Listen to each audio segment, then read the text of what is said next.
Emotional na humarap sa media ang head coach ng De La Salle University na si Topex Robinson matapos itong pagbintangang ng dura sa isang player ng University of the Philippines.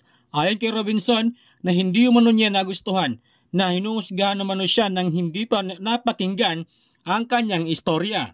Nasaktan umano siya sa nangyari. Huwag naman daw sanang batuhan ng akusasyon dahil naglalaro lang umano tayo ng basketball. Dagdag pa ni Robinson na nagpasalamat umano siya sa mga kaibigan nito dahil pinakinggan ang kanyang side.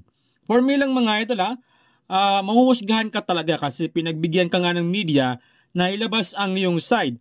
Ayaw mo namang humarap.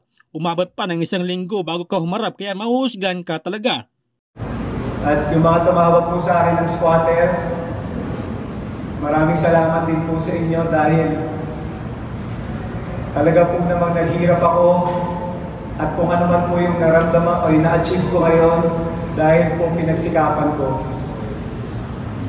Ang tanong ko lang po, kapag po ba squatter, masamang tao? Di ba po, ang squatter, hindi naman po nila ginusto maghirap sila pero nagsikap sila. Nag-aral sila, nakakuha sila ng scholarship, at ngayon nagkaroon sila ng maayos na buhay at ginamit nila yung kahirapan nila para maging maayos yung buhay nila para sa pamilya nila. Hindi ko po alam kung bakit po ang squatter sinasabihan ng masama. Yun po yung hindi ko. Samantala, may mga players naman sa SMB ang hindi na masaya. Ito'y ayon mismo kay Sir Snow Badwa. Hindi pinangalanan ni Sir Snow ang mga players na ito at gusto na daw umano nilang umalis sa kupunan. Umasa umano ang mga players na ito na makapunta sila sa ibang team na may kukuha sa kanila. Well, marami naman talaga mga players ang nasa SMB ang malalakas sa dating kupunan pero binangko lang pagdating sa SMB. Halimbawa na lamang si Jeron Ting na ginamit talaga ng Converge pero bangko malala.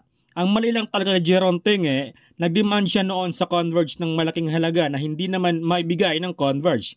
Kaya ngayon, bangko pagdating sa SMB. Marami pa mga players ang may potential tulad din ng Mutaw Tua at Vic Manuel. Sayang ang mga talento ng mga ito.